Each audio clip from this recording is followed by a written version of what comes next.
ခုရပိုင်း social media အပေါ်မှာတရားမဖြတ်ခင်ကပုံစိုးပန်းစိုးဖြစ်နေတယ်တရားဖြတ်ပြီးလိုက်တဲ့အခါမှာပိုပြီးချော့သွားတယ်ပိုပြီးကြည်ကောင်းသွားတယ်ဆိုတဲ့ post တွေတွေ့နေရတယ်ပေါ့နော်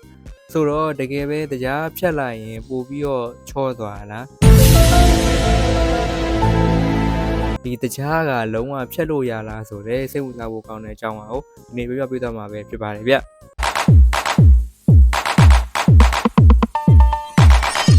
တရားကလုံးဝဖြတ်လို့ရလားဆိုတဲ့အပြေကိုပြောရမယ်ဆိုရင်လုံးဝဖြတ်လို့ရတယ်လို့ပြောလို့ရတယ်လို့ဖြတ်လို့မရဘူးလို့လည်းပြောလို့ရပါတယ် emotional damage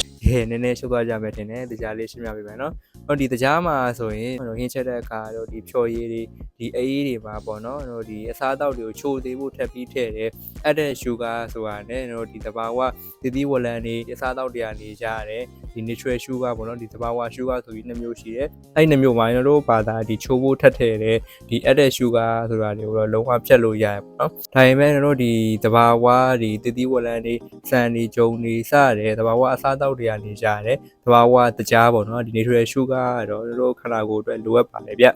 ကဲအဲ့ဒါဆိုတော့တစ်ခုအနေနဲ့ဒီ added sugar ဖြတ်လိုက်မယ်ဆိုရင်ခန္ဓာကိုယ်ရဲ့ဘာတွေအကျိုးကျေးဇူးရမလဲဆိုတာနဲ့တော့ဒီသဘာဝတရားပါတယ်အစားအသောက်တွေကိုတော့ဘာလို့ဆက်ပြီးတော့စားပေးတင်လဲဆိုတာကိုဆက်ပြီးတော့ပြောပြသွားပါမယ်။တော့ဒီ added sugar ဖြတ်လိုက်မယ်ဆိုရင်ဒီခန္ဓာကိုယ်တွင်းမှာဒီအချိုဓာတ်တွေ calorie stat တွေနည်းသွားတဲ့အတွက်ဒီခန္ဓာကိုယ်အလေးချိန်ကိုလည်းထိထားပြီးသားဖြစ်တယ်လို့ပေါ့နော်။ဒီသွေးရင်းအချိုဓာတ်တွေအဆီဓာတ်တွေများလာကြောင်းဖြစ်လာတယ်။သွေးတိုးယောဂဒီနှလုံးယောဂပေါ့နော်ဒီစီယိုသွေးယောဂတွေကိုလည်းကာဝယ်ပြီးသားဖြစ်ပါတယ်။နောက်ပြီးတော့အသားရည်လည်းပိုပြီးလှစေတယ်လို့တော့ဒီနူးပြိုပြီးတော့ဒီအရွယ်တင်စေရပေါ့နော်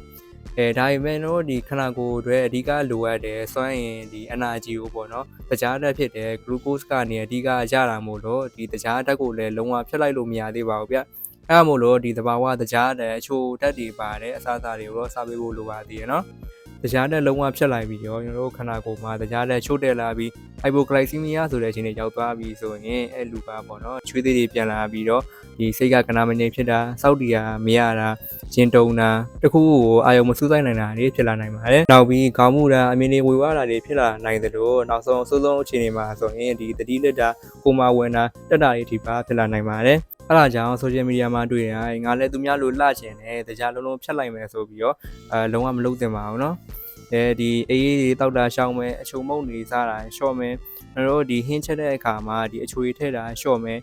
ပြီးတော့ဒီတဘာဝအချိုတက်ပါတယ်အစားတောက်တွေကိုတော့စားပေးမယ်ဆိုရင်ပေါ့နော်ကျမရင်းနဲ့ညီညွတ်သလိုဒီအသားရည်လည်းလှပတယ်ဘဝလေးကိုပတ်စံနေမှာပဲဖြစ်ပါတယ်ကဲအခုဆိုရင်တော့တရားဖြတ်တာနဲ့ပတ်သက်ပြီးတော့စိတ်ထဲမရှင်းတာတွေအကုန်လုံးနားလည်သွားပြီးတော့ယုံကြည်ပါတယ်အခုဗီဒီယိုကနေသင်ကြားတဲ့သုံးတရားအကျိုးရှိသွားခဲ့တယ်ဆိုရင်တခြားသူတွေလည်းသိသွားအောင် share ပေးပါအောင်နော်ကဲအဲ့ဒါဆိုဒီနေ့လောက်ပါပဲနောက်နေ့မှာလည်းပို့ပြီးတော့စိတ်ဝင်စားဖို့ကောင်းတယ်ကျမရဲ့ဘုသူတအကြောင်းအရာတွေတို့ပြန်လာကြပါမယ်နော်